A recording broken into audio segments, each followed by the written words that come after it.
السلام عليكم ورحمة الله وبركاته. قافي بدي بس أكتر لما أبو فيلا أحمد حسن أبا أديم سوالان سافي هارم سبيرو فيا بولشين سمقالا دريدوا وجين كوني نهور دفا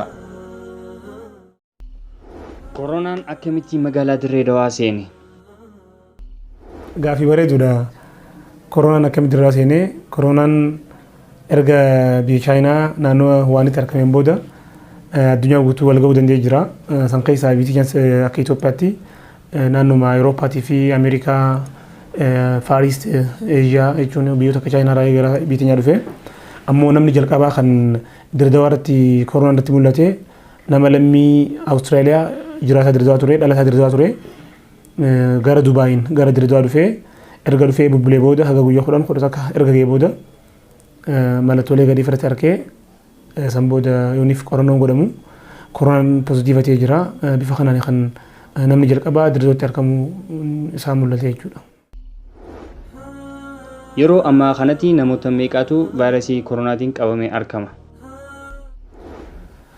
Yeroo ammaatti akka Dirdawatti namni dhukkubni koronaa pozitiiva ta'ee jiru namoota taraa dura 7 dura qabamee lamaan malee kaleessa nam 3 mul'atee jira.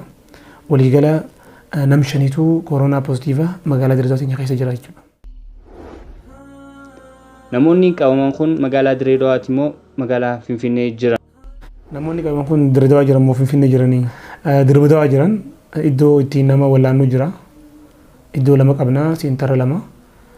Kan duraanii xiyyaana xaabiyaa Direedawaa jedhamu kan beekamu yookaan buufata fayyaa Direedawaa jedhamu kan beekamu kan naannoo namba 1tti argamu.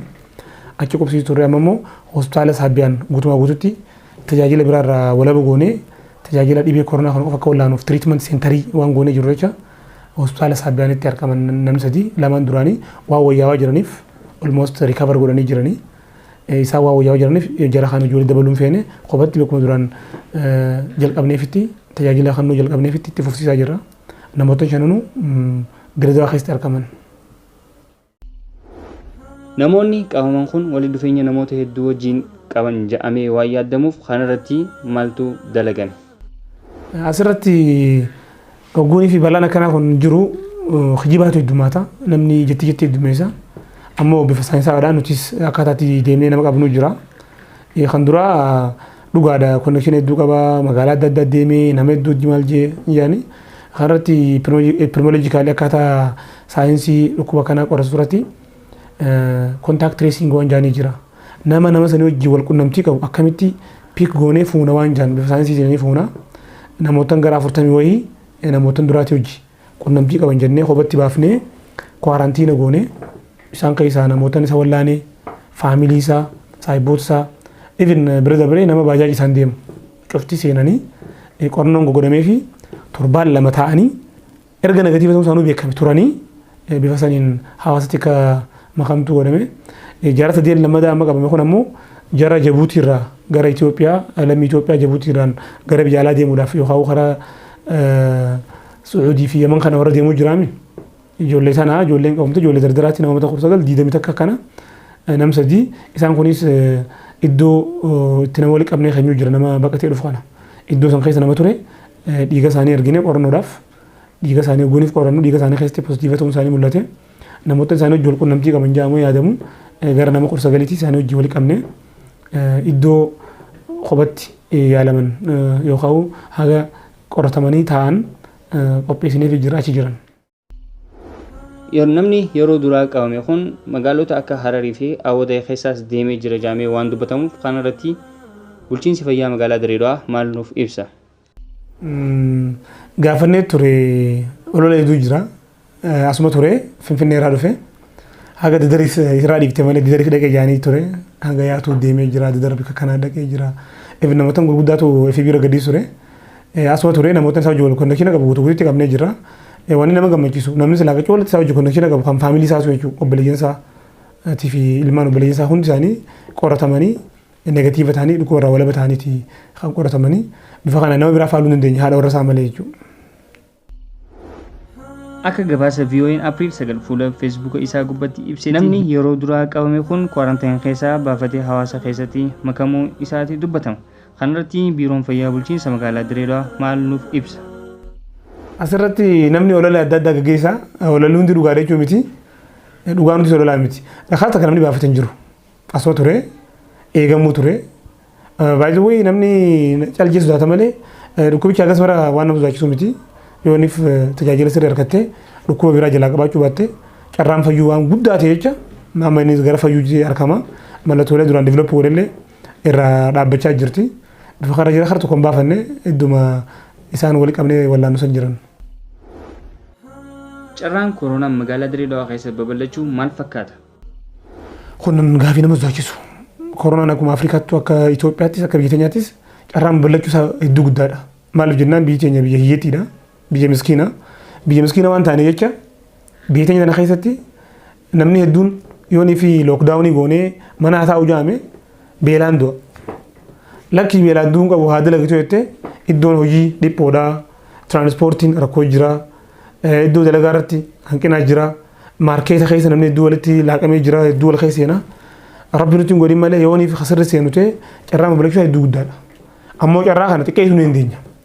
Akkana carraa kana xirreessuun wantoota ogeeyyiin fayyaa gorsa isaan kannan hojiirra oolchuudhaan adda fagaachuudhaan tiraanspoortii bifa jaame irratti fayyadamuudhaan iddoo namni kamalee walitti qabame irraa of eeguudhaan tarkaanfilee kan akkanaa kan yoo namni fudhate irraa of eeguu ni danda'a.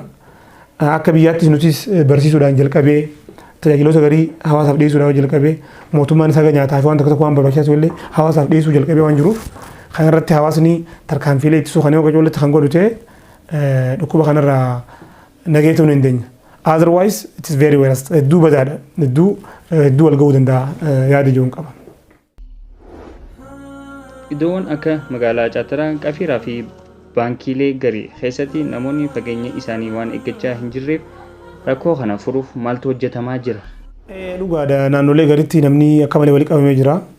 Fakkeenyaaf naannolee akkaataa maqaa dhahuu kaasitti baankii daldala Itoophiyaa akkasumas iddoolee Taayiwaan, Caataraa, Qafiira, Ashawaa namni akka malee walitti baay'atee jira. Kun sababa lamaafi. Kaduraa irra hedduun namaa keessattuu namoota harka qalleeyyii mootummaan seeftineet piroogiraamiidhaan isaan deeggaruu jira. Karaa warra fa'aa deemanii waa arganii baasitti mootummaa maallaqa kannaaf. Maallaqa kanaatu karaa baankiitiin kannama. Baankiin kannamuunis baankii daldala Itoophiyaati. Baankiin daldala Itoophiyaa guyyaa sadiif hojiirra ture. Hojii dhaabee ture siistama jijjiirrachuu jecha himee if dura himee jechuudha. Sanbooda sabti fayyadamaa dhufee guyyaa 5 ta'ee jira. Sanbooda guyyaa isiniinaa yookaan guyyaa wixataa namni akka malee akka karaa walitti baay'atee jira jechuudha. Maaf jennaan soomanaa seenuu ture ayyaana kiristaanaati jira. Kanaaf ijoollee qabatee namni akka malee baankii irratti heddumaate haga itti gaafatamtoota baankota haga waajjiraalee yaamnee barnoota kanneenii fi akka waan akkanarraa of eeganis goonee jirra. Iddoolee magaalaa immoo mootummaan akka federaalaatti labsii yeroo muddamaa labsamee jira. Sammalee Direedawaatti labsii duratti tiraanspoortii waan tokko irratti uggura keessee ture.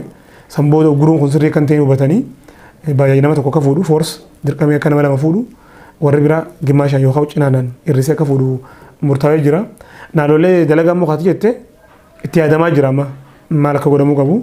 Taask foorsii waan kana laallatu jira. Nuti akka waajjira fayyaatti waa'ee fayyaa qofa irratti kan hojjennu wantoota kan isaaniif kan waan akkana rikomendeeshinii kan akkana godhaa inneetuma isaan ajajna. Ajjeesan isaaniitu hojiirra oolcha. Iddoolee akka Qafiiraa Caataraa akka cufamuu fi yookaan namoota madaba qabu qofti hin taane namoota biraa direelee kubbaa dirraa keessa jirtu tan akka Lagaarree Astaaqee jechuu fedheeti tan akka Kooneel tan akka Saabbiyaan sanitti akka fayyadamanii hawaasni adda siqee jechuu adda hiiqee waan gurguratee akkasitti dhukkuba kanarraa of eeguudhaaf kan itti yaadamaa jiru kana kan hojiirra oolaa jiru. Yeroo Jibuutiin baay'inni namoota koronaan qabamee dachaa 7 ol Itoophiyaa caalee jiru kanatti tiraanspoortii makiinaa fe'inaa Direedawaa fi Jibuutii jidduu jiru irratti maaltu dalagame? Kanarratti dhugaadha biyyi keenya biyya bahara mataa hin qabne reedduu mi'a yookaan meeshaa nyaataatu Jibuutiin nuuf gala. Gaaznii petrooleemiin garaagaraa naaftaa haa ta'u beenziilaa haa ta'u kan makiinaan sochootuun Jibuutiidhaan dhufa. Kanaaf ijoollee qabatee lookdaawunii Jibuutii guutuu ni goonee jennee kasaaraa biraa dhabuu malla. Kun akka biyyattiitti akka ikoonomiksiitti yeroo naasa'u. ammoo akka fayyaatti nuti wantoonni godhuu dandeenyu namootaan kan akka qoratamanii seenan tempereecha isaanii ilaalla san bira dabaree kalee irraa jalqabee makiinaa isaaniillee disinfektu goona keemikaala itti biifnee disinfektu goonee galchina kana bira dabaree yeroo namootaan kun qubatti waan if qaban jecha yoo mallattoolee takka takka irratti kan dafanii akka gara mana yaalaa dhufan barnoota kanaa fi wanni immoo godhamaa jiru sani meeshaan haaseentu tiraanspoortii nama muka dhaabbattu yoo ni fi tiraanspoortii kana murreenne meeshummaa wallaansaatu maaskii haa ta'u gilaavii haa ta'u saanitaayizaraa haa ta'u meeshaalee hakiimota itti fayyadamu kan biraattis haa ta'u kiniinan garaagaraa haa ta'u karaa kana waan dhufe jecha kana loo goonee wenne gara biraatiin nama miidhuu waan dhufe jecha ceekenna baalaansii godhaa deemuu waan barbaachisuuf kan dhufatanitti mootummaan itti deemaa jirti wantoonni biraa yoo fayyadamu ta'es kan fuulduratti isiniif ibsu nu ta'a. Namootni Jibuutii irraa gara magaalaa Direedawaa seenaa jiran kanarratti maaltu dalagamaa jira? Namootni miilaan seenaa tokko tokko ni jira. Iddoonii fi keellaa duraanis waan dho'isaadhaan deeman jecha karaa dho'isaa hedduu beekan. Laftiinis lafa bosona hin qabne waan taateef jecha baraa waan taateef ni mul'ata. Karaan deemuudhaaf nama hundaaf ni mijaawaa. Kanarratti nuti wanni godhaa jirru namootni kun waliin qabnee iddoo takkatti guyyaa 14 takkaaf baatiif teessifnee karaa naannoo isaanii qajeelchaa jirra. Oguu qajeelchinuus bilaachitti qajeelchinu. Qorannoo gaggeessineeti namootni sadiin kalee mul'ate namootni kana keessaa namootni dhufee iddoo takka waliin qabnee sanbooda yeroo isaan qajeelchuu deemnu tokko tokkotti jala jala qorachaa deemnu warra qorannoon irra gaggeeffame pozitiiva ta'anii bifa kanaan kan deemaa jiru akka bulchisaatti. Namoota kun ammoo namoota dirraa qofaa miti. Namoota Itoophiyaa mara. Jimmarraa, Arsiirraa, Baaleerraa, Wallorraa akkasumas Tigraay, Amaara, Dabuub hundarraa dhufan namoota kana waliin qabneeti bultii 20 yookaan hanga 30 teessifnee nyaata barbaachisu waan barbaachisu goonee fi sanbooda eega qorannee negatiiva isaanii beene karaa biyya naannoo irraa dhufanitti akka deeman godhaa jirra.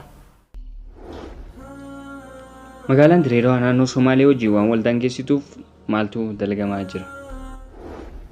Naannoo Somaaleetti hojii baay'ee hojjechaa jirra. Haga danda'amutti nuti hawaasa barsiisuudha.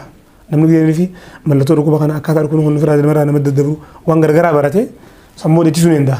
Sayyarratti amma iddoo hojjechaa jirra. Namootni Direedawaa seenan karaa fedhanii waan dhufu tempereechara isaanii ilaallee kan galchaa jirru. Kan biraa immoo naannoo Somaaleettis akkuma nuti hojjechaa jirrutti hojjechaa waan jiraniif bifa kanaan kan itti deemaa jirru.